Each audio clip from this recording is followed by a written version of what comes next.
ಭೂಮಿಶಾಸ್ತ್ರ ವಿಭಾಗದ ಮುಖ್ಯಸ್ಥರು ಇವರಿಗೆ ಅದರ ಮನ್ನಣೆ. ವೀಕ್ಷಕರೇ, ಇಲ್ಲಿ ಕೂತಿರೋ ಎಲ್ಲ ವಿದ್ಯಾರ್ಥಿಗಳು ಇನ್ನೇನು ಪದವಿ ಮುಗಿಸಿ ಸಮಾಜಕ್ಕೆ ಅಡಿ ಇಡಲಿರುವ ಭವಿಷ್ಯದ ರೂವಾರಿಗಳು. ಇದು ಚಿಕ್ಕಬಳ್ಳಾಪುರದ ಸರ್ಕಾರಿ ಪ್ರಥಮ ದರ್ಜೆ ಕಾಲೇಜು.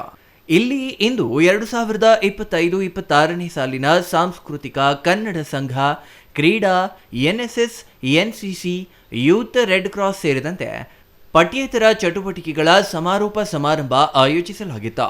ಕಾರ್ಯಕ್ರಮದಲ್ಲಿ ಭಾಗವಹಿಸಿದ ಜಿಲ್ಲಾಧಿಕಾರಿ ಜಿ ಪ್ರಭು ಮಾತನಾಡಿ, ಆತ್ಮವಿಶ್ವಾಸದ ಜೊತೆಗೆ ಪೋಷಕರು ಮತ್ತು ಗುರು ಹಿರಿಯರ ಮೇಲೆ ಗೌರವ ಹೊಂದಿರಬೇಕು, ಆಗ ಮಾತ್ರ ಉನ್ನತ ಸ್ಥಾನಕ್ಕೆ ಏರಲು ಸಾಧ್ಯ ಎಂದರು.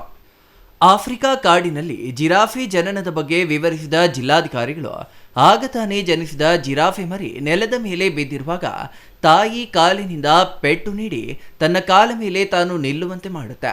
ಅದೇ ಮಾದರಿಯಲ್ಲಿ ಗುರುಗಳು ನಿಮ್ಮನ್ನ ಬಡಿದೆಬ್ಬಿಸಿ ಸಮಾಜದಲ್ಲಿ ಉನ್ನತ ವ್ಯಕ್ತಿಯಾಗಿ ರೂಪುಗೊಳ್ಳಲು ಕಾರಣರಾಗುತ್ತಾರೆ.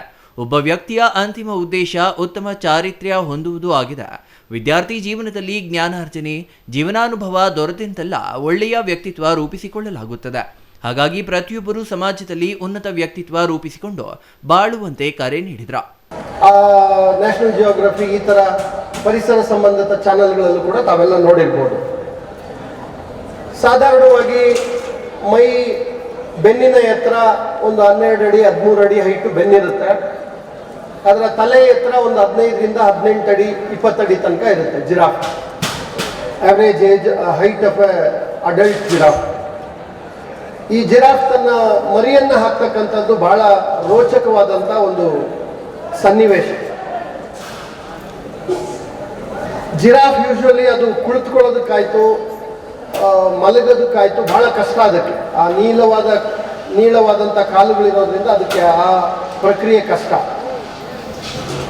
ಮರಿಯನ್ನು ಹಾಕಬೇಕಾದ್ರೆ ಆ ಮರಿ, ಜಿರಾಫೆಯ ಮರಿ ತನ್ನ ತಾಯಿಯ ಗರ್ಭದಿಂದ ಸುಮಾರು 10 ಅಡಿ, ಕನಿಷ್ಠ 10 ಅಡಿ ಎತ್ತರದಿಂದ ನೆಲಕ್ಕೆ ತಲೆ ಕೆಳಗಾಗಿ ಬೀಳುತ್ತೆ. ಆ ಹುಲ್ಲುಗಾವಲಿನಲ್ಲಿ, ಆ ಪ್ಲೇನ್ಸ್ನಲ್ಲಿ, ಸವನ್ನಾ ಪ್ಲೇನ್ಸ್ ಅಂತ ಕರಿತೀವಿ, ಆ ಸವನ್ನಾ ಪ್ಲೇನ್ಸ್ನಲ್ಲಿ 10ರಿಂದ 12 ಅಡಿ ಎತ್ತರದಿಂದ ತಾಯಿಯ ಗರ್ಭದಿಂದ ಮರಿ ನೆಲಕ್ಕೆ ಬೀಳಬೇಕು. ಅದು ತಲೆ ಮೊದಲಾಗಿ ಬೀಳಬೇಕು. ಆ ಬಿದ್ದ ರಭಸಕ್ಕೆ ಮರಿ ಒಂದು 5-6 ನಿಮಿಷ ಅದು ಯಾವುದೇ ರೀತಿ ಅಲುಗಾಡೋದಿಲ್ಲ.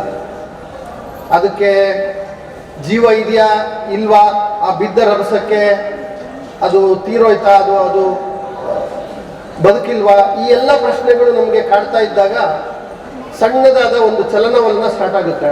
ಆ ಮರಿನಲ್ಲಿ ಕೈ ಕಾಲುಗಳನ್ನು ಅಲುಗಾಡಿಸೋದಕ್ಕೆ ಪ್ರಾರಂಭ ಮಾಡುತ್ತೆ ಒಂದು 5-6 ನಿಮಿಷ ಆದಮೇಲೆ. ಅದಾದಮೇಲೆ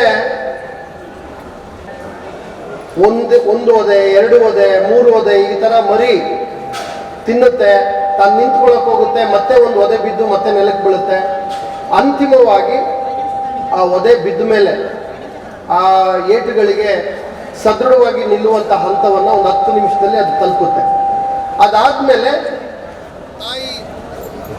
ಅದಾದ್ಮೇಲೆ ತಾಯಿ ಕ್ಷೇಮವಾಗಿ ಒಂದು ಸ್ಥಳಕ್ಕೆ ಆ ಮರಿಯನ್ನ ತನ್ನ ಇತರೆ ಬಂಧು ಬಳಗದ ಜೊತೆ, ಹರ್ಡ್ ಏನಂತೀವಿ, ಆ ಹರ್ಡ್ ಜೊತೆ ಅದನ್ನ ಕರ್ಕೊಂಡು ಹೋಗೋದಕ್ಕೆ ಪ್ರಯತ್ನ ಮಾಡುತ್ತೆ. ಸಫಲ ಕೂಡ ಆಗುತ್ತೆ.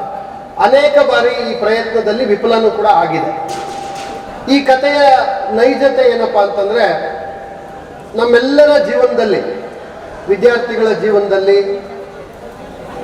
ಅದರಲ್ಲೂ ವಿಶೇಷವಾಗಿ ಇನ್ನೂ ಸಾಕಷ್ಟು ಅನುಭವದ ಕೊರತೆ ಇರುವಂಥ ಕಾಲಘಟ್ಟಗಳಲ್ಲಿ ನಮ್ಮ ತಂದೆ ತಾಯಿಯಂದ್ರಾಗ್ಬೋದು, ನಮ್ಮ ಪ್ರಾಧ್ಯಾಪಕರುಗಳಾಗ್ಬೋದು, ಎಲ್ಲರೂ ಕೂಡ ಹಂತದಲ್ಲಿ, ಪ್ರತಿ ಹಂತದಲ್ಲಿ ಆ ತಾಯಿ ರೀತಿ ನಮ್ಮನ್ನು ಒಂದು ಕಡೆ ಸುರಕ್ಷಿತವಾಗಿ ಬಿಡಬೇಕು, ನಮಗೆ ಒಂದು ಒಳ್ಳೆಯ ಸಂಸ್ಕಾರ ಕಲಿಸ್ಬೇಕು, ವಿದ್ಯೆಯನ್ನು ಕಲಿಸ್ಬೇಕು, ಗಟ್ಟಿತನವನ್ನು ಕಲಿಸ್ಬೇಕು, ಒಂದಷ್ಟು ಒಳ್ಳೆಯ ವ್ಯಕ್ತಿತ್ವವನ್ನು ರೂಪಿಸಬೇಕು ಅಂತ ಹೇಳಿ ನಿರಂತರವಾಗಿ ಎಲ್ಲರೂ ಪ್ರಯತ್ನ ಮಾಡ್ತಾ ಇರ್ತಾರೆ. ಡಿವೈಎಸ್ಪಿ ರಮೇಶ್ ಮಾತನಾಡಿ, ಪಠ್ಯದ ಜೊತೆಗೆ ಪಠ್ಯೇತರ ಚಟುವಟಿಕೆಯು ಮುಖ್ಯ ಎಂದು ಹೇಳುವ ಜೊತೆಗೆ ತಮ್ಮ ಜೀವನದಲ್ಲಿ ತಾವು ಬೆಳೆದು ಬಂದ ರೀತಿಯ ಬಗ್ಗೆ ಮಕ್ಕಳಿಗೆ ತಿಳಿಸಿ ಪ್ರೇರಣೆ ತುಂಬಿದ್ರು. ಅಲ್ಲದೆ ಪೊಲೀಸ್ ಎಂದರೆ ಸಾರ್ವಜನಿಕರು ಹೆದರುವ ಅಗತ್ಯವಿಲ್ಲ, ಬದಲಿಗೆ ನಿಮ್ಮ ರಕ್ಷಣೆಗಾಗಿ ಪೊಲೀಸರು ಇದ್ದಾರೆ ಎಂಬುದನ್ನು ಅರಿಯಬೇಕು ಎಂದ್ರ. ಸಮಾಜದಲ್ಲಿ ಪೊಲೀಸ್ ಇಲಾಖೆಯ ಬಗ್ಗೆ ಗೌರವ ಇರಬೇಕು, ಅವರು ಜನರ ಸೇವಕರಾಗಿ ಕಾರ್ಯನಿರ್ವಹಿಸುತ್ತಾರೆ ಎಂದರ. News bureau, CTV news, Chikkaballapur. ಸಿಗಬೇಕಾಗತ್ತೆ. ಈ ಮುಂಚೆ ನಾವು ದೀಪಸ್ತಂಭವನ್ನ ಇಟ್ಟು